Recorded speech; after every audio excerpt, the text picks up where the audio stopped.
ദാദർ ട്രസ്റ്റിനെ കുറിച്ച് താൻ എഴുതിയ സ്കൂപ്പ് സ്പെഷ്യൽ കറസ്പോണ്ടന്റ് എന്ന പേരിൽ അച്ചടിച്ചു വന്നപ്പോൾ ശത്രുവായി അവരെന്നെ കണ്ടതിന്റെ ഫലമാണ് എന്റെ റോഡ് ആക്സിഡന്റ്. ഒടുവിൽ ഗായത്രി ദേവി വരേണ്ടി വന്നു. ഞാനല്ല ശത്രു, താനാണ് എന്നവർക്ക് തിരുത്താൻ. ആ സ്കൂപ്പിന് വേണ്ടി ഒരുപാട് ചികഞ്ഞു തപ്പിയിട്ടും പിടിതരാതെ പോയ ഒരാളെ ഉള്ളൂ, റാംജി. ആ റാംജിയോടാണ് സാർ എനിക്ക് അംഗം വെട്ടാനുള്ളത്. അയാൾ ആരാണ്, എവിടെയാണ്, എന്താണ് ഒന്നും അറിയാതെ ഈവൻ രാംജി എന്ന പേര് പോലും യഥാർത്ഥമാവണമെന്നില്ല. ശത്രു നമുക്ക് സങ്കല്പിക്കാവുന്നതിലുമേറെ ശക്തനാണെന്ന് ഓർക്കണം. അറിയാം സാർ, ഞാൻ ഒരിക്കലും എതിരാളി അണ്ടർ എസ്റ്റിമേറ്റ് ചെയ്തിട്ടില്ല. അയാളുടെ ശക്തി, അതിന്റെ വ്യാപ്തി, കണ്ണീരും രക്തവും വിലയായി കൊടുത്ത് അത് മനസ്സിലാക്കിയവനാണ് ഞാൻ. അയാൾ താനെ വെളിപ്പെട്ട് വരുമെന്ന് കരുതുന്നുണ്ടോ അനന്തു? എന്റെ കൈവശമുള്ള ഫോട്ടോഗ്രാഫ്സും അവ വെളിപ്പെടുത്തുന്ന രഹസ്യങ്ങളും വഴി വേറെ ഇരകൾ പലരും മാളത്തിൽ നിന്നും പുറത്തു ചാടും. സ്വയരക്ഷയ്ക്ക് വേണ്ടിയെങ്കിലും അവർക്ക് പിന്നെ അയാളെ ചൂണ്ടിക്കാട്ടിത്തരാതെ വേറെ മാർഗമുണ്ടാവില്ല സാർ. അനന്തു പൊരുതേണ്ട യുദ്ധമാണിത്. അടർക്കളത്തിൽ ഏത് അതിർത്തി വരെയും തേർതെളിക്കാൻ ഞാൻ കൂടെയുണ്ടാവും. ഗീതോപദേശമല്ലെങ്കിലും അനുഭവം പഠിപ്പിച്ച ഒരു സത്യം മാത്രം പറയാം. ആരെയും വിലയ്ക്ക് വാങ്ങാൻ മാത്രം പ്രബലനാണ് ശത്രുവെങ്കിൽ തന്റെ വിശ്വാസം മാത്രം ആരിലും അന്ധമായി അർപ്പിക്കരുത്. നെവർ ട്രസ്റ്റ് എനിവൺ, സ്വന്തം നിഴലിനെ പോലും.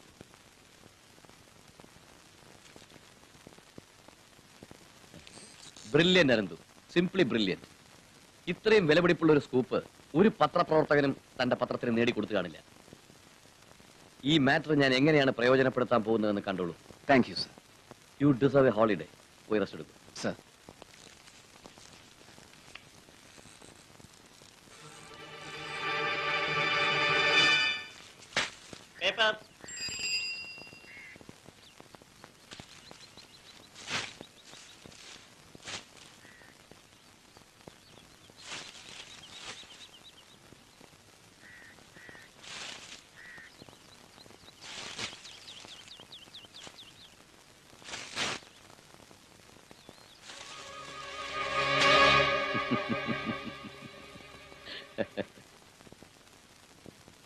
വെറുതെ ഇമോഷണൽ ആകാതെ അനന്തു.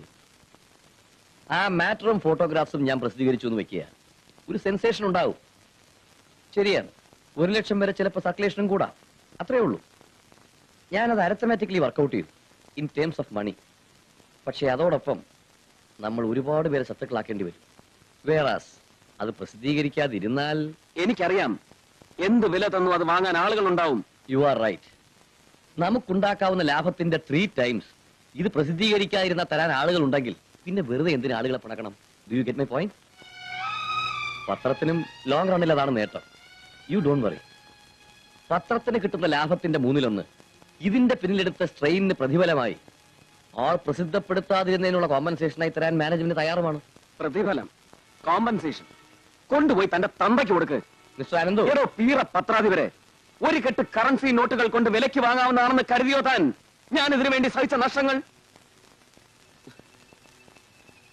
ഞാൻ എന്റെ പത്രത്തെ കൂടുതൽ വിശ്വസിച്ചു. തെറ്റ്. It's all right.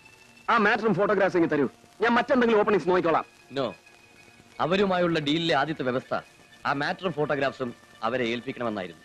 ഞാനതനുസരിച്ചു. You bloody cheat, dirty rascal. പണ്ടായിരുന്നെങ്കിൽ നിന്റെ ഈ ചതിയുടെ മുമ്പിൽ തോറ്റ് തുന്നം പാടി നിന്നേനെ ഒരു പാവം അനന്തു. അനുഭവം എന്നെ പഠിപ്പിച്ചു. ഗുരുവും ആരെയും വിശ്വസിക്കരുതെന്ന്, പ്രത്യേകിച്ച് ക്യാരക്ടറും ഇന്റഗ്രിറ്റിയും ഇല്ലാത്ത നിന്നെ പോലുള്ള തെണ്ടികളെ. കാൽപ്പണം കാശിന് നീ മറിച്ചു വിറ്റ ആ ഫോട്ടോഗ്രാഫ്സ് നഷ്ടപ്പെട്ടതോടെ ഞാൻ തോറ്റു എന്നൊന്നും കരുതണ്ട. ഞാൻ റീകോപ്പി ചെയ്ത പ്രിന്റുകൾ മാത്രമേ നിന്റെ കയ്യിൽ എത്തിയിട്ടും നീ കൈമാറിയിട്ടുള്ളൂ. ഒറിജിനൽ ഫോട്ടോഗ്രാഫ്സും ഇനിയും എത്ര കോപ്പികൾ വേണമെങ്കിലും എടുക്കാവുന്ന നെഗറ്റീവ്സും ഒരു പോറിൽ പോലും ഏൽക്കാതെ എന്റെ കയ്യിൽ തന്നെ ഉണ്ട്. നിന്നെ വിലക്കെടുക്കും. പണ്ടേ ഒരു കളിപ്പാട്ടം പോലെ നിന്നെ വിലക്കെടുത്ത നിന്റെ തമ്പുരാട്ടിയെയും അവരുടെ കുടുംബ സ്വത്തായ ഈ പത്രത്തെയും വിലക്കെടുക്കും. പക്ഷെ ഈ അനന്തുവിനെ വിലക്കെടുക്കാൻ അവൻ ആരായിരുന്നാലും അവൻ ഈ ജന്മം പോരാ. ഒരു പ്രലോഭനത്തിന്റെ മുമ്പിലും ഞാൻ വഴങ്ങില്ല സർ. I must not. വഴങ്ങിയാൽ, തോറ്റാൽ അമ്മയുടെയും ഉഷയുടെയും ആത്മാക്കൾ എന്നോട് പൊറുക്കില്ല.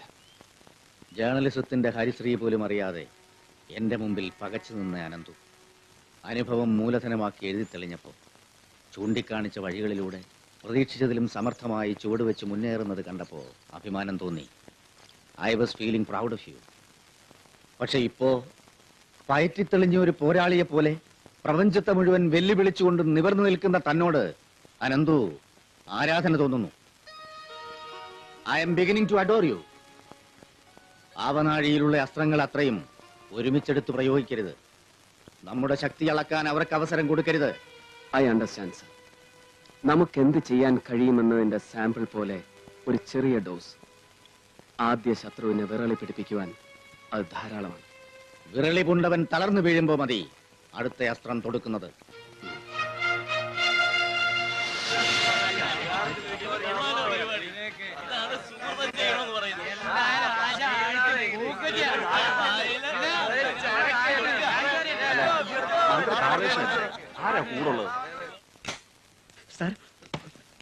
എന്താടോ സാർ കാര്യം എന്താന്ന് പറഞ്ഞു തൊലക്കടോ.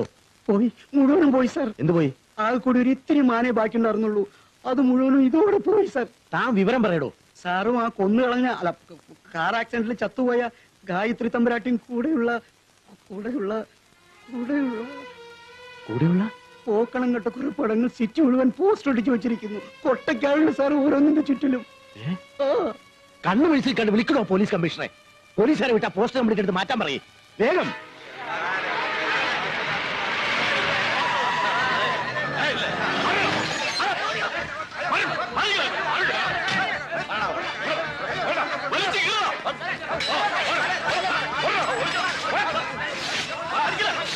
നമ്മുടെ കണക്കുകൂട്ടലുകൾക്ക് അപ്പുറത്തായി പോയി സാർ അവന്റെ ബുദ്ധി. തനിക്ക് അതും പറഞ്ഞ് തമ്പുരാട്ടിയുടെ മുമ്പിൽ അടയിരുന്നാ മതിയല്ലോ. ഞാനേ ഇതിങ്ങനെ തുടർന്ന പബ്ലിക് ലൈഫ് അവസാനിപ്പിച്ച് കാഷായ വസ്ത്രം എടുത്ത് വല്ല കാശിക്ക് പോകേണ്ടായിട്ട് വരും. ഭീഷണിപ്പെടുത്താൻ വിളിച്ചു വരുത്തിയ എന്റെ മുഖത്തെ അവൻ രാജിക്കത്ത് വലിച്ചെറിഞ്ഞിട്ട് ഇറങ്ങിപ്പോയി സാർ. അനന്തു ആ നാറി മൂർത്തിയുടെ ഉപദേശമായിരിക്കും എല്ലാറ്റിന്റെ പിന്നിൽ. ഞാൻ കൈകാര്യം ചെയ്തോളാം അവനെ. എന്താടോ തന്റെ ആരെങ്കിലും ചത്തോ? ചത്തില്ല, ചാവായിരുന്നതിലും ഭേദം. നോക്കി നിൽക്കേണ്ട കമ്മീഷണർ വരാൻ പറയടോ. ഒരാളെ പിടിച്ചുകൊണ്ടാ പറഞ്ഞിട്ട് എത്ര നേരമായി? താൻ ചെല്ലണോ? എല്ലാ വഴിക്കും ശ്രമിക്കുന്നുണ്ട് സാർ. എഡിറ്റർ മേനോനുമായി ഉടക്കിയത് പിന്നെ അനന്ത് ഓഫീസിൽ പോയിട്ടില്ല. വീട്ടിൽ അയാളില്ല. മൂർത്തിയുടെ വീട്ടിൽ അന്വേഷിച്ചു, അവിടെയില്ല. എല്ലായിടത്തും അരിച്ചു തപ്പുന്നുണ്ട്. കിട്ടിയാൽ ആ ക്ഷണം. കിട്ടിയാലല്ല, കിട്ടണം. വേറെ ഒരു ലെയിം എക്സ്ക്യൂസ് എനിക്ക് കേൾക്കണ്ട. അയാൾ എവിടെ ഉണ്ടെങ്കിലും ഉടനെ കസ്റ്റഡിയിൽ എടുത്ത് എന്റെ മുൻപിൽ എത്തിക്കണം. എന്നിട്ട് കണ്ടാ മതി തന്നെ എനിക്ക്. സാർ സാർ ഞാൻ മുറിയിലുണ്ടാവും. അവന്മാരെ കുരുത്തം കെട്ടവനെ കസ്റ്റഡിയിൽ എടുത്ത് വരുമ്പോഴല്ലാതെ വേറെ ആര് വിളിച്ചാലും എന്നെ ഡിസ്റ്റർബ് ചെയ്യരുത്. ശരി സാർ.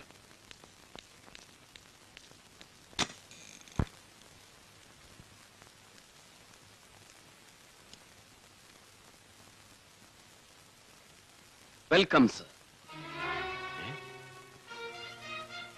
നിങ്ങൾ ആരാ? ഒരു പാവപ്പെട്ട പത്രപ്രവർത്തകൻ അനന്തു. എടാ റാസ്കൽ, നീ ഇവിടെ? അരുതാത്തിടത്ത് നുഴഞ്ഞു കയറുക നിങ്ങൾ രാഷ്ട്രീയക്കാരുടെ മാത്രം കുത്തകയല്ല സർ. ഇന്നത്തെ ആ ഫോട്ടോ പ്രദർശനം അത് നിങ്ങൾക്കല്പം മനപ്രയാസം ഉണ്ടാക്കി കാണും എന്നെനിക്കറിയാം. പക്ഷേ ഇങ്ങനെയുള്ള ചില ചില്ലറ ഷോക്ക് ട്രീറ്റ്മെന്റിലൂടെ അല്ലാതെ നിങ്ങളെപ്പോലുള്ള വലിയ ആളുകളുടെ കണ്ണിൽ പെടാനും ഇങ്ങനെ വന്ന് സംസാരിക്കാനും ഒരു സന്ദർഭം കിട്ടില്ലല്ലോ. ഉള്ള കാര്യം തുറന്നു പറയാം. എനിക്ക് കണക്കുകൾ തീർക്കുവാനുള്ളത് നിങ്ങളോടല്ല, റാംജി എന്ന പേരിൽ ഞാൻ അറിയുന്ന അജ്ഞാതനായ ഒരു ശത്രുവിനോട്. അയാളെ താങ്ങി നിർത്തുന്നത് നിങ്ങളെപ്പോലുള്ള ചില തൂണുകളാണെന്ന് എനിക്കറിയാം. നിങ്ങൾ എന്തൊക്കെയാണ് ഈ പറയുന്നത്? എനിക്കൊന്നും മനസ്സിലാവുന്നില്ല. വേണ്ട, നാടകം വേണ്ട. ലോകം മുഴുവൻ ആദരിക്കുന്ന ഒരു പാവം നർത്തകി ഇക്കഴിഞ്ഞ ദിവസം കൊല്ലപ്പെട്ടു. നിങ്ങളടക്കം പലരുമായി മുറക്കറ പങ്കിട്ടതിന്റെ സ്വകാര്യ ചിത്രങ്ങൾ എന്നെ ഏൽപ്പിച്ചതിന്റെ പേരിൽ, ആ രഹസ്യങ്ങൾ എന്നോട് വെളിപ്പെടുത്തിയതിന്റെ പേരിൽ നട റോഡിൽ വെച്ച് റാംജിയുടെ ആൾക്കാർ അവരെ കൊന്നു. നിങ്ങളും നിങ്ങളുടെ ഡിപ്പാർട്ട്മെന്റും ചേർന്ന് അതൊരു റോഡ് അപകടമാക്കി എഴുതി തള്ളി. ഇനിയും പറയണോ ഞാൻ? റാംജിയുടെ താണ്ഡവത്തിനും അഴിഞ്ഞാട്ടത്തിനും നിങ്ങൾ കൂടെ പിടിച്ചു നിന്നതിന്റെ വേറെ കഥകൾ വേണ്ട. വിഷപ്പാമ്പിനെയാണ് പാലൂട്ടി വളർത്തിയതെന്ന് ബഹുമാനപ്പെട്ട മന്ത്രി നിങ്ങൾ ഒരിക്കലും മനസ്സിലാക്കിയിരുന്നില്ല. ഞാൻ ആ ഫോട്ടോഗ്രാഫ്സ് പ്രദർശിപ്പിക്കുക മാത്രമേ ചെയ്തുള്ളൂ. പക്ഷെ ആ ഫോട്ടോഗ്രാഫ്സ് എങ്ങനെ ഉണ്ടായി? തികച്ചും സ്വകാര്യമെന്ന് നിങ്ങൾ വിശ്വസിച്ചിരുന്ന ആ രഹസ്യ സന്ദർഭങ്ങളെ അയാൾ എന്തിന് ക്യാമറയിൽ പകർത്തി റെക്കോർഡുണ്ടാക്കി? എന്നെങ്കിലും ഒരിക്കൽ നിങ്ങളെ ബ്ലാക്ക്മെയിൽ ചെയ്യാൻ നിങ്ങൾക്കെതിരെ ഒരു ആയുധമായി അത് കൈവശം വെച്ച് എന്നും നിങ്ങളെ വിരൽ തുമ്പിലിട്ട് അമ്മാനമാടാൻ. Yes, only for that. ഞാനല്ല സർ നിങ്ങളുടെ ശത്രു. മിത്രമെന്ന് നടിക്കുന്ന ആ വിഷസർപ്പമാണ് റാംജി. നോക്കണം സർ, നമുക്കൊരു ധാരണയിലെത്താം. നിങ്ങൾക്കെതിരായുള്ള ഈ യുദ്ധം ഞാൻ നിർത്തിവെക്കാം. But on one condition. അതെ, ഒരേ ഒരു വ്യവസ്ഥയിൽ. റാംജി ആരെന്നും എവിടെയാണുള്ളതെന്നും നിങ്ങൾ എനിക്ക് വെളിപ്പെടുത്തി തരണം, വിത്ത് ഓൾ ഡീറ്റെയിൽസ്. എനിക്ക് സമ്മതമല്ലെങ്കിൽ അയാളുമായുള്ള രഹസ്യ ബിസിനസ് ധാരണകൾക്കാണോ, കോടികൾ സമ്പാദിച്ചു കഴിഞ്ഞ് ഇനിയും കോട്ടകൊത്തളങ്ങൾ പിടിച്ചടക്കുവാനുള്ള നിങ്ങളുടെ രാഷ്ട്രീയ നിലനിൽപ്പിനാണോ? ഏതിനാണ് മുൻതൂക്കം? തീരുമാനിക്കുക. സ്വന്തം ശവക്കുഴി തോണ്ടാൻ മാത്രം വിഡ്ഢിയാണ് മന്ത്രി വലപ്പാട് ബാലകൃഷ്ണൻ ഞാൻ കരുതുന്നില്ല. നീ ആരോടാ സംസാരിക്കുന്നതെന്ന് അറിയാമോടാ കൊച്ചനെ? നന്നായി അറിയാം സർ. ഞാനൊന്ന് വിരൽ ഞൊടിച്ചാൽ ആ നിമിഷം നീ അഴിക്കുള്ളിലാവും. ഇവിടെയാണ് ബഹുമാനപ്പെട്ട മന്ത്രി നിങ്ങളുടെ കണക്കുകൂട്ടലുകൾ തെറ്റുന്നത്. നിങ്ങൾ എന്നെ വല്ലാതെ അണ്ടർ എസ്റ്റിമേറ്റ് ചെയ്യുന്നു.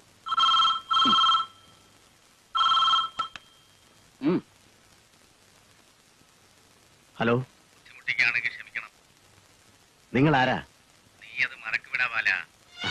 വന്ന വഴി പലതും മറന്നു നീ മൂർത്തി ആരാന്ന് ചോദിച്ചില്ലെങ്കിലേ ഉള്ള അത്ഭുതം. ഞാൻ വിളിക്കുന്നത് പ്രസ് ക്ലബിൽ നിന്നാണ്. ഈ ഫോണിൽ സംസാരിക്കുന്നത് മുഴുവൻ ഇവിടെ ടേപ്പ് ചെയ്യുന്നുണ്ട്. ആശാൻ എന്താ വേണ്ടേ? നിന്റെ മുമ്പിലിരിക്കുന്ന അനന്തു നിന്നോടൊരു കാര്യം ആവശ്യപ്പെട്ട് കാണും. അത് സമ്മതിക്കുന്നതാണ് നിനക്ക് നല്ലത്. അല്ലാതെ മറിച്ച് അനന്തുവിനെ അകപ്പെടുത്താനുള്ള വല്ല കുനിഷ്ഠ ചിന്തയും മനസ്സിലുണ്ടെങ്കിൽ വേണ്ട. പഴയ കൃഷ്ണമൂർത്തിയാണ് പറയുന്നത്. അത് നിന്റെ അവസാനത്തിനായിരിക്കും. നാളത്തെ പ്രഭാതം ഉണരുക. കേരളത്തിൽ ഉടനീളം ഓരോ കമ്പിക്കാലിലും മരക്കൊമ്പിലും നിന്റെ അഴിഞ്ഞാട്ടങ്ങളുടെ ഞെട്ടിപ്പിക്കുന്ന ഫോട്ടോഗ്രാഫുകൾ തൂങ്ങിക്കിടക്കുന്നത് കണ്ടുകൊണ്ടാകും. 10,000-കണക്കിനല്ല, ലക്ഷക്കണക്കിന് കോപ്പീസ്. നിന്റെ ഡിപ്പാർട്ട്മെന്റിലെ എല്ലാ പോലീസ് പടയും കൂടെ അണിനിരന്നാലും ജനങ്ങളുടെ കൺവെട്ടത്ത് നിന്ന് അത് പറിച്ചു മാറ്റാൻ കഴിയില്ല. ആശാനെ, മൂർത്തി വെറും വാക്ക് പറയില്ലെന്ന് നിനക്കറിയാം. നിന്റെ വിധി നിന്റെ കയ്യിലാണെന്ന് മാത്രം ഓർത്തോ.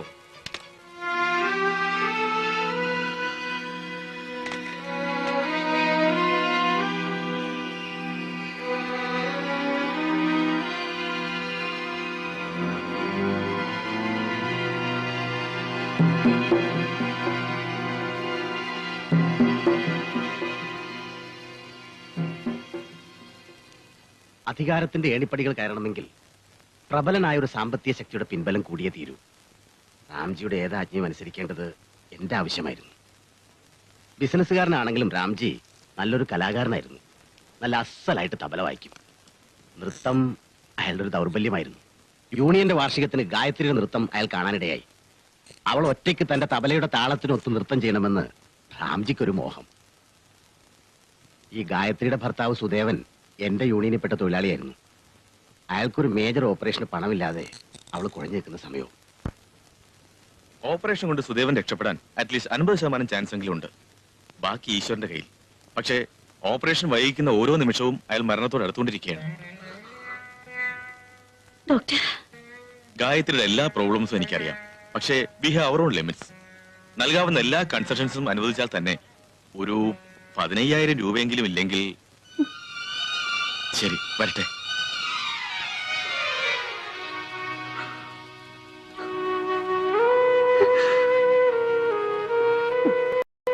എന്റെ പൊന്ന് ഗായത്രി, സ്വകാര്യ വേദികളിൽ ചെന്ന് നൃത്തം ചെയ്യാ, പാട്ട് പാടുക എന്നൊക്കെ പറഞ്ഞ അതത്ര വലിയ അപരാധമൊന്നുമല്ല. ലതാ മങ്കേഷ്കറും മുഹമ്മദ് റാഫി വരെ കല്യാണങ്ങൾക്ക് വീട്ടിൽ ചെന്ന് പാടും. അത്ര ഉള്ളതും.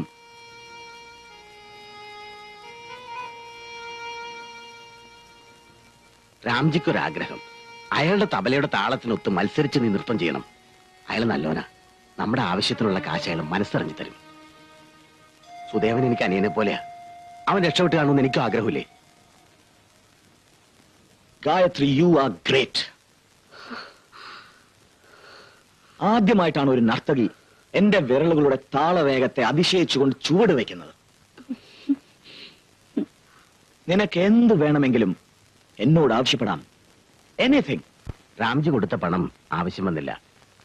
തിരിച്ച് ആശുപത്രിയിൽ എത്തുമ്പോ സുദേവൻ ആത്മഹത്യ ചെയ്തിരുന്നു. ദുരഭിമാനം. പോസ്റ്റ്മോർട്ടത്തിനും ശവസംസ്കാരത്തിനും എല്ലാം ഞാൻ തന്നെ കൂടെ നിന്നു. 3 വയസ്സുള്ള ഒരു കുട്ടിയെ കൊണ്ട് എന്ത് ചെയ്യണമെന്നറിയാതെ ആ പാവം ആകെ തളർന്നുപോയി. കഥകളൊക്കെ അറിഞ്ഞ റാംജി അവളെ സഹായിക്കാൻ തയ്യാറായി. കൊട്ടും ഘോഷവുമായിട്ട് ഗായത്രിയെ ബോംബെയിലെ ഷൺമുഖാനന്ദ ഹാളിൽ ഒരു വലിയ നർത്തകിയായിട്ട് അയാളങ്ങ് അവതരിപ്പിച്ചു. പിന്നതേ ഡോക്ടറേറ്റ്, പത്മശ്രീ, ലോകമെമ്പാടുമുള്ള സ്റ്റേജ്, എന്തിന് നൃത്തരംഗം മുഴുവൻ അവളുടെ കാൽക്കീഴിലായി. പക്ഷേ അതിന് അവര് കൊടുക്കേണ്ടി വന്ന വില എന്റെ അനിയ, ഇരട്ടി വില കൊടുക്കാണ്ട് ഒരു ചായ പോലും ഈ ലോകത്ത് ആരും വാങ്ങിത്തരില്ല. എന്താ മോളെ? ഞാൻ ഇറങ്ങാണ്. ഓ, ഞാനത് മറന്നു. ജസ്റ്റ് മിനിറ്റ്, ഞാനിവിടെ ഒരു അടിയന്തര ചർച്ചയിലായിരുന്നു. ഫ്ലൈറ്റ് റൈറ്റ് ടൈമിനാണോ എന്ന് വിളിച്ചു ചോദിച്ചോ മോളെ? മോള് ചെല്ലേ, ഹോസ്റ്റലിൽ എത്തിയ ഉടനെ വിളിക്കണേ. വിളിച്ചാ അതിന് അച്ഛനും ഉണ്ടാവില്ലേ? വിളിക്കേ. വിളിക്കാം. See you. മകളാണല്ലേ? അതെ, ആണും പെണ്ണുമായിട്ട് അവൾ ഒന്നേ ഉള്ളൂ. ഈവനിങ് ഫ്ലൈറ്റിന് അവള് മദ്രാസിലേക്ക് പോവാ. അവിടെ സ്റ്റെല്ല മേരീസിലാ പഠിക്കുന്നത്, ഹോസ്റ്റലില. നമുക്ക് വിഷയത്തിലേക്ക് കടക്കാം. തീർച്ചയായും. തുറന്നു പറയാലോ, ഈ റാംജിയുടെ സഹായം കൊണ്ടാ ഞാൻ പല നിലയിലും എത്തിയത്. അയാളുടെ ഇഷ്ടത്തിന് പല പാർട്ടി മാറി, ഒടുവിൽ മന്ത്രിയുമായി. ഞാനടക്കം പല വമ്പന്മാരെയും ഇരയിട്ട് ചൂണ്ടയിൽ കൊളുത്തിയിട്ടേ അയാൾ കാര്യസാധ്യത്തിന് ഉപയോഗിച്ചിട്ടുള്ളൂ. അയാളുടെ ചൂണ്ടയിലെ ഏറ്റവും വിലയേറിയ ഇരയായിരുന്നു ഗായത്രി. മനുഷ്യാവസ്ഥയല്ലേ, നമ്മൾ ആണുങ്ങളല്ലേ അനിയ. പക്ഷേ ഇങ്ങനെ ഒരു ചതിക്കാവുമെന്ന് ഞാൻ സ്വപ്നത്തിൽ പോലും കരുതിയില്ല. സ്വന്തം നേട്ടത്തിനു വേണ്ടി മറ്റൊരാളുടെ നാശം രാംജി കാര്യമാക്കിയില്ല. അനന്ത് പറഞ്ഞത് ശരിയാ. എനിക്ക് എന്റെ രക്ഷയാണ് പ്രധാനം. നീ എന്നെ രക്ഷിക്കണം.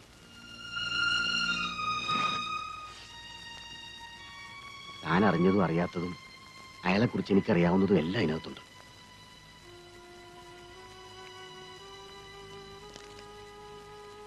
ഇനിയെങ്കിലും ആ ഫോട്ടോഗ്രാഫ്സും നെഗറ്റീവ്സും എനിക്ക് തന്നൂടെ? സോറി. പരസ്പരം വിശ്വസിക്കാൻ മാത്രം വിഡ്ഢികളല്ലല്ലോ നമ്മളാരും. ഒന്ന് മാത്രം പ്രോമിസ് ചെയ്യാം, നിങ്ങൾ കാരണമുണ്ടാക്കാത്തിടത്തോളം കാലം ആ ഫോട്ടോഗ്രാഫ്സ് ഞങ്ങളുടെ കയ്യിൽ രഹസ്യമായി തന്നെ ഇരിക്കും. എങ്കിൽ ഒരു സാഹചര്യത്തിലും ഈ വിവരങ്ങൾ ചോർന്നു കിട്ടിയത് ഞാൻ വഴിയാണെന്ന് മറ്റൊരാൾ അറിയരുത്. ആ ഒരു ഉറപ്പെങ്കിലും എനിക്ക് തരണം.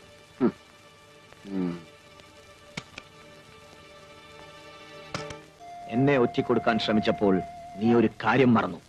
അകപ്പെടുമ്പോൾ ഞാൻ ഒറ്റയ്ക്കാവില്ല, നീയും കൂടെ ചേർന്നയാവുമെന്ന്. എന്റെ പൊന്നു രാംജി, ഞാനൊന്ന് പറഞ്ഞോട്ടെ? Shut your bloody mouth, you lousy cheat. മന്ത്രിയും ദിവാനുമൊക്കെ അങ്ങ് നിന്റെ നാട്ടിൽ.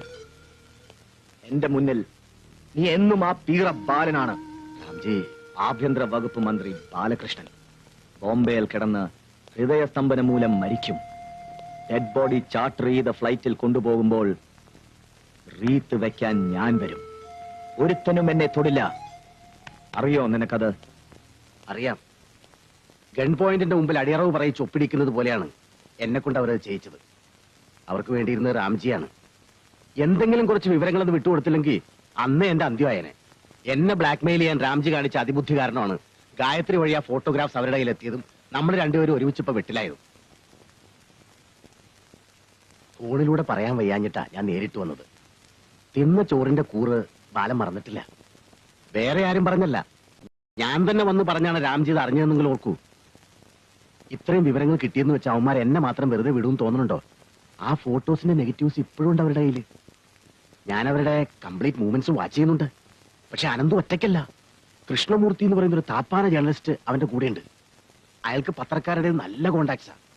ഡൽഹിയിലും ഇവിടെ ബോംബെയിലും ഒക്കെ പയറ്റി തെളിഞ്ഞ ആളാ. നാഷണൽ ഡെയിലി ഉൾപ്പെടെയുള്ള എല്ലാ പത്രക്കാരെയും വിളിച്ച് ഒരു പ്രസ് മീറ്റ് നടത്തി രാംജി ആക്രമിക്കാനാണ് അവരുടെ ആദ്യത്തെ പരിപാടി. അവരെ തടയാൻ ഞാൻ വിചാരിച്ചാൽ പറ്റില്ല. മാത്രമല്ല, എന്റെ കസേരയിൽ ഇരുന്നുകൊണ്ട് പത്രക്കാർക്കെതിരെ എന്ത് ചെയ്താലും അത് അപകട. രാംജിക്ക് എന്തെങ്കിലും ചെയ്യാൻ പറ്റൂ, ചെയ്തേ മതിയാകൂ. ആ പത്രസമ്മേളനം നടക്കരുത്, അല്ലേ? തൽക്കാലം അത് മതി. നിയമത്തിന്റെ വഴികൾ വിട്ട് നടക്കാൻ മൂർത്തി സാർ അനുവദിക്കില്ല.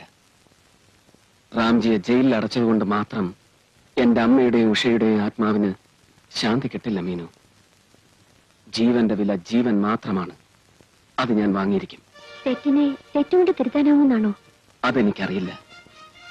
അംഗം കുറിച്ച സ്ഥിതിക്ക് രണ്ടിലൊരാൾക്കേ ജീവിച്ചിരിക്കാൻ അവകാശമുള്ളൂ. എനിക്ക് ജീവിച്ചിരുന്നേ മതിയാവും. മീനുവിനെ കാണണമെന്ന് പറഞ്ഞത് ജീവിതത്തിൽ ആദ്യമായി ഞാൻ മൂർത്തി സാറിനെ ധിക്കരിക്കുകയാണ്. ഇന്നല്ലെങ്കിൽ നാളെ അത് അറിയുമ്പോ അദ്ദേഹം വേദനിക്കും. അന്ന് ചിലപ്പോ എന്റെ മാനസിക നില പറഞ്ഞ് ബോധ്യപ്പെടുത്തുവാൻ എനിക്ക് അവസരം കിട്ടിയെന്ന് വരില്ല.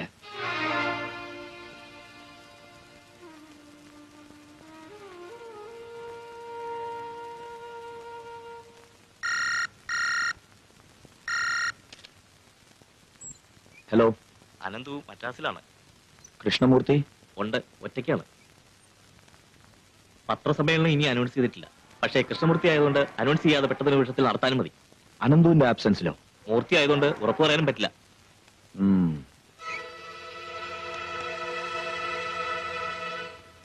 പ്രസ് ക്ലബ് അല്ലേ? അതെ. കൃഷ്ണമൂർത്തി സാറിനെ ഒന്ന് വേണം. അകാലത്തിൽ പൊലിഞ്ഞുപോയ നമ്മുടെ ജ്യേഷ്ഠ സുഹൃത്തിന്റെ വിയോഗം. ഹലോ, അദ്ദേഹം നമുക്കൊരു സുഹൃത്ത് മാത്രമല്ല. നിങ്ങൾ ആരാണ്? കൃഷ്ണമൂർത്തി സാറിന്റെ ഒരു ഫ്രണ്ടാ. മദ്രാസിൽ നിന്നാ, ഒന്ന് വേഗം കൊടുക്കൂ. സോറി, കൃഷ്ണമൂർത്തി സാറിന്റെ മരണത്തിൽ അനുശോചിച്ചുകൊണ്ട് ഒരു യോഗം നടക്കുകയാണ് ഇവിടെ. എന്ത്? അദ്ദേഹം ഇന്നലെ രാത്രി മരിച്ചു.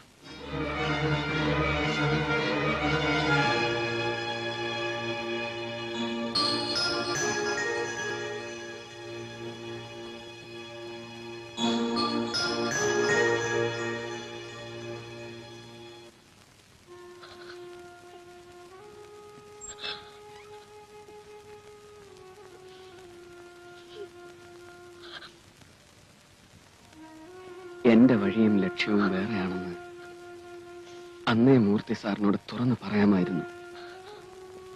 എങ്കിൽ എനിക്ക് വേണ്ടി മൂർത്തി സാറിന് റാംജിയുടെ ശത്രുതയ്ക്ക് ഇരയാവേണ്ടി വരില്ലായിരുന്നു. അമിതമായി മദ്യപിച്ച് മരിച്ചു എന്നാണ് റിപ്പോർട്ട്. അല്ലെന്നറിയാമായിരുന്നു, പറഞ്ഞില്ല, ഭാവിച്ചില്ല. എന്ത് ഫലം?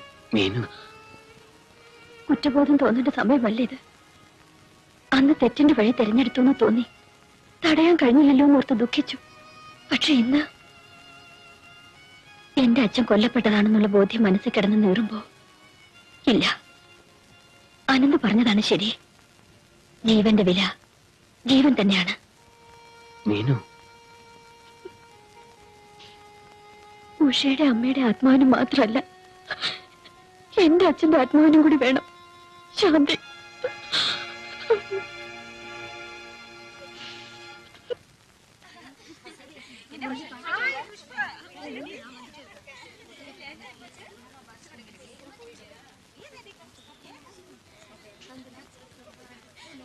എക്സ്ക്യൂസ് മീ, ബിന്ദു ബാലകൃഷ്ണൻ അല്ലേ? അതെ. എന്നെ അറിയില്ല. ഞാൻ മീനാക്ഷി മൂർത്തി. ഇവിടെ ഫിപ്സൺ ആൻഡ് കമ്പനിയിലെ ജോലി കിട്ടി ജോയിൻ ചെയ്യാൻ വന്നതാ. കൊച്ചിയിലാണ് നാട്. ബിന്ദുവിന്റെ കൂടെ ഓൾസൈൻസിലുണ്ടായിരുന്ന ലിസ എന്റെ ഫ്രണ്ടാണ്. ഇവിടെ പരിചയക്കാരാരുമില്ല. മൈലാപ്പൂരിലെ വർക്കിംഗ് വിമൻസ് ഹോസ്റ്റലിൽ ബെഡുണ്ട്. ആരെങ്കിലും ഇൻട്രൊഡ്യൂസ് ചെയ്താൽ മാത്രമേ കിട്ടൂ. ലിസ പറഞ്ഞിരുന്നു എന്തെങ്കിലും ആവശ്യമുണ്ടെങ്കിൽ ബിന്ദുവിനെ വന്ന് കാണാൻ. ഹോസ്റ്റലിലെ മാറ്ററിന് ബിന്ദുവിന്റെ അച്ഛനെ അറിയാം. ബിന്ദു വന്നൊരു വാക്ക് പറഞ്ഞാൽ അത് ഞാൻ എന്റെ അച്ഛനെ ബാലകൃഷ്ണൻ സാറിന് അറിയാം. പറഞ്ഞാൽ ഓർക്കും. പ്ലീസ് ഒന്ന് വരുമോ? ശരി.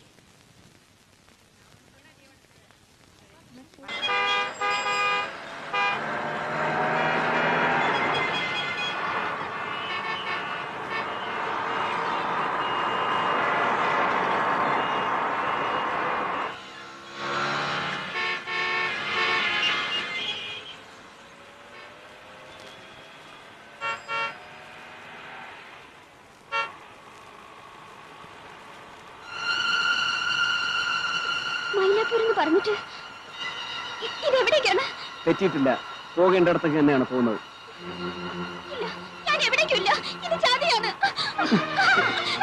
അതെ, ചതിയാണ്. പറഞ്ഞ് പറ്റിച്ച് കിഡ്നാപ്പ് ചെയ്തത് തന്നെ. അച്ഛന്റെ ഏറ്റവും വലിയ ദൗർബല്യം മകളാണെന്ന് മനസ്സിലാക്കിക്കൊണ്ട്. ഞങ്ങൾ ഉപദ്രവിക്കില്ല. കരഞ്ഞ് ബഹളം വെച്ചതുകൊണ്ട് കാര്യമില്ല. ബിന്ദുവിന്റെ സഹായം ഞങ്ങൾക്ക് ആവശ്യമാണ്. മകൾ അപകടത്തിലാണെന്ന് അറിഞ്ഞാൽ മാത്രമേ മന്ത്രി ബാലകൃഷ്ണൻ മുട്ടുകുത്തൂ. എന്ത്? ഹോസ്റ്റലിൽ ഇതുവരെ അവൾ എത്തിയിട്ടില്ലെന്നോ? കോളേജിൽ നിന്ന് പിന്നെ അവൾ എവിടെ പോയി? ഫ്രണ്ട്സിന് ആർക്കൊരു വിവരമില്ലേ? പ്രിൻസിപ്പൽ എന്ത് പറഞ്ഞു? ശരി, വേണ്ട, പോലീസിനെ വിളിച്ചു പറയുന്നൊക്കെ ഞാൻ അവിടെ വന്നിട്ടാകാം. രാവിലത്തെ ഫ്ലൈറ്റ് ഞാനങ്ങ് എത്തും. ആ മതി. നാളത്തെ മദ്രാസ് ഫ്ലൈറ്റ് ടിക്കറ്റ് പറയും. നാളെ ക്യാബിനറ്റ് മീറ്റിംഗ് ഉണ്ട് സർ. ക്യാബിനറ്റ് മീറ്റിംഗ് മണ്ണാൻ കെട്ടാ. എടോ, എന്റെ മകളെ കാണാനില്ല. താൻ ആദ്യം ടിക്കറ്റ് പറയും. സർ, ആ തമിഴ്നാട് ഹോം മിനിസ്റ്റർ ഒന്ന് ലൈനിൽ വിളിച്ചു തന്നെ.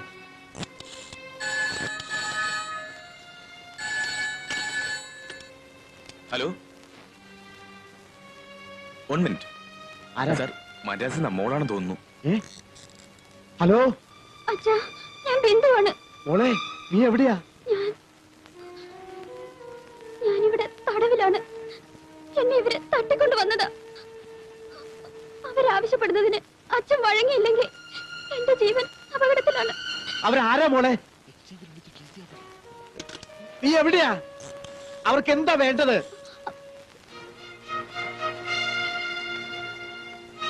സോറി സർ, ഈ വിളിക്കുന്ന ഫോൺ കോളിന്റെ സോഴ്സ് അറിയാൻ ശ്രമിക്കും മുമ്പ് ഒരു കാര്യം ഓർക്കുക. എന്റെ നേർക്ക് ചൂണ്ടുന്ന ഓരോ വിരലും അപകടത്തിലാക്കുന്നത് നിങ്ങളുടെ മകളുടെ ജീവനെയായിരിക്കും. നിങ്ങൾ ആരാണ്? നിങ്ങൾക്ക് എന്താണ് ആവശ്യം? പണോ അതോ മറ്റെന്തെങ്കിലോ? എന്തായാലും പറയൂ. എന്റെ മോളെ എനിക്ക് വിട്ടുതരൂ. തടവിൽ കഴിയുന്ന കുറ്റവാളിയെ പുറത്തു വിടുകയല്ല എന്റെ ആവശ്യം. ജനമധ്യത്തിൽ VVIP ആയി നിങ്ങളുടെ തണലിൽ കഴിയുന്ന ഒരു ക്രിമിനലിനോട് കണക്ക് തീർക്കുകയാണ്. I want to take vengeance on a dirty devil of a bloody cruel criminal. Ramji. Ananthu, എന്റെ ശബ്ദം നിങ്ങൾ മറന്നിട്ടില്ല. എനിക്ക് ആവശ്യം റാംജിയാണ്. ഏത് തന്ത്രവും സമ്മർദ്ദവും ഉപയോഗിച്ചും അയാളെ മദ്രാസിലേക്ക് വരുത്തണം. മദ്രാസിലേക്കോ? അതെ, 24 മണിക്കൂർ സമയം ഞാൻ നിങ്ങൾക്ക് തരുന്നു. അതിനകം ഒറ്റയ്ക്ക് മറ്റാരുടെയും തുണയില്ലാതെ റാംജിയെ എന്റെ മുന്നിൽ എത്തിക്കണം.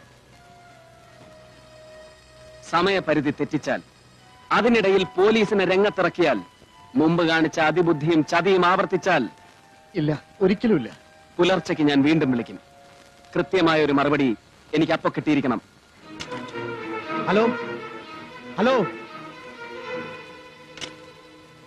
ആരെയും വിളിക്കണ്ട. രാവിലത്തെ ഫ്ലൈറ്റ് ടിക്കറ്റ് നോക്കി. ഈ ബിന്ദുവിനെ കാണാതായ വിവരവും എന്റെ മദ്രാസ് യാത്രയും വേറെ ആരും തൽക്കാലം അറിയാം. എന്താണ് അവന്റെ ഡിമാൻഡ്?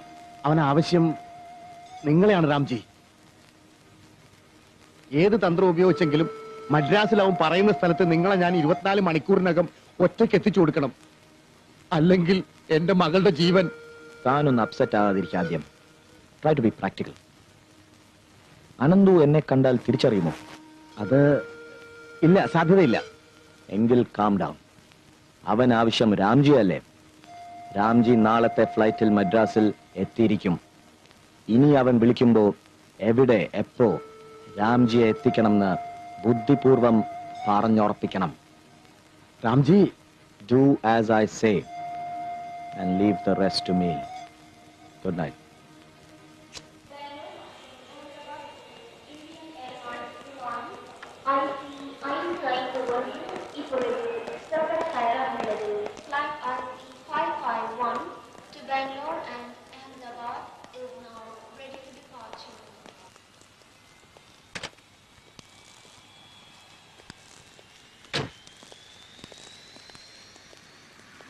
ബാലൻ ഇവിടെ വന്ന വിവരം തമിഴ്നാട് ഗവൺമെന്റിനോ പോലീസിനോ അറിയാമോ?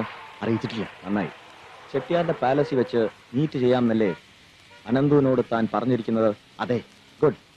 ആ Balan, meet mister Varma. Hello. Hello. ഇദ്ദേഹമാണ് ഇന്ന് അനന്തു പരിചയപ്പെടാൻ പോകുന്ന റാംജി. തീ കൊണ്ടാണ് നമ്മൾ കളിക്കുന്നത്. തീ കൊണ്ടേ നമ്മൾ എന്നും കളിച്ചിട്ടുള്ളൂ. ഡോണ്ട് വറി മിസ്റ്റർ ബാലൻ. സമയം കളയണ്ട. നിങ്ങൾ രണ്ടാളും നേരെ പാലസിലേക്ക് പോയിക്കോളൂ. അപ്പൊ Ramji? Forget about me.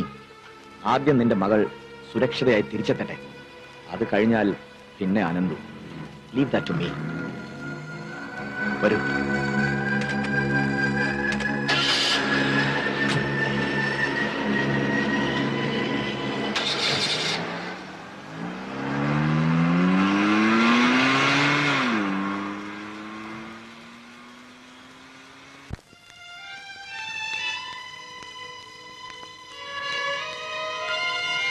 Ramji മുകളിലുണ്ട്. ഇനി എനിക്ക് എന്റെ മോളെ വിട്ടുതരണം. തീർച്ചയായും. പറഞ്ഞ വാക്ക് നിങ്ങൾ പാലിച്ചുവെങ്കിൽ അനന്തു അതൊരിക്കലും തെറ്റിക്കില്ല. എന്റെ മകൾ എവിടെയാണ്? ഒരല്പം കൂടി ക്ഷമിക്കൂ. നിങ്ങളെ കണ്ണടച്ച് വിശ്വസിക്കാൻ ഞാനൊരു വിഡ്ഢിയല്ല സർ. റാംജിയെ കയ്യിൽ കിട്ടിയാൽ എനിക്ക് അയാളോട് ഒരുപാട് കണക്കുകൾ തീർക്കാനുണ്ട്. അത് കഴിയും വരെ നിങ്ങൾ സാക്ഷിയായി ഒപ്പം ഉണ്ടാവണം. നിങ്ങളായിരുന്നല്ലോ എല്ലാറ്റിനും പങ്കാളി. നിങ്ങൾ കൂടി ചേർന്നാലേ ആ കഥ പൂർത്തിയാവും. അനന്തു, ഭയപ്പെടേണ്ട. ഇതിനിടയിൽ നിങ്ങൾ വീണ്ടും എന്നെ ചതിക്കാൻ ഒരുമ്പിടുന്നില്ലെങ്കിൽ നിങ്ങളെ ഞാൻ ഉപദ്രവിക്കില്ല. ആ നിമിഷം നിങ്ങളെ ഞാൻ വെറുതെ വിടും. നിങ്ങൾ എത്തുമ്പോഴേക്കും ബിന്ദു സുരക്ഷിതയായി ഹോസ്റ്റലിൽ എത്തിച്ചേർന്നിരിക്കും. അനന്തു, ഞാൻ no sir, you are going to be with me.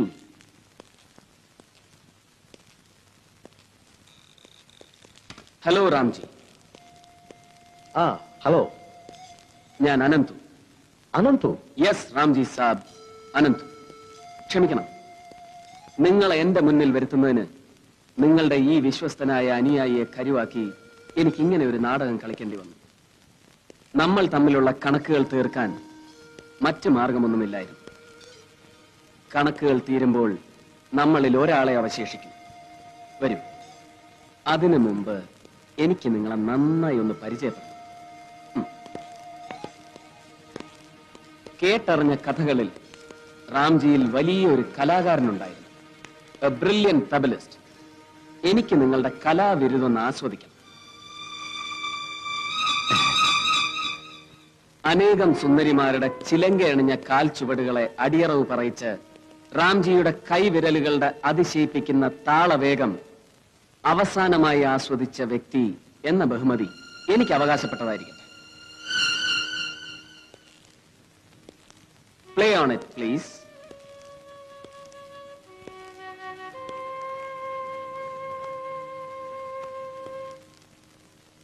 Come on, play it.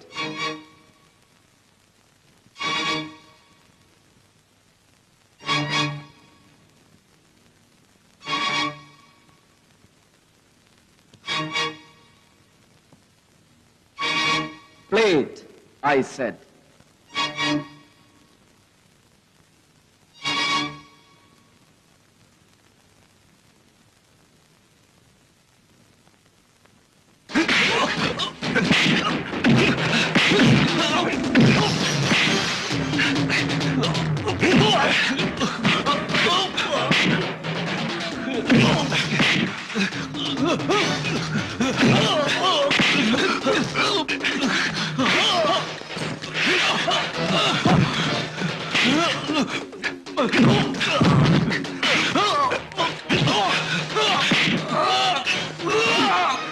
എവിടെ പറയടാ, പറയൂ. റാംജി എവിടെ? എവിടെ റാംജി? പറയാൻ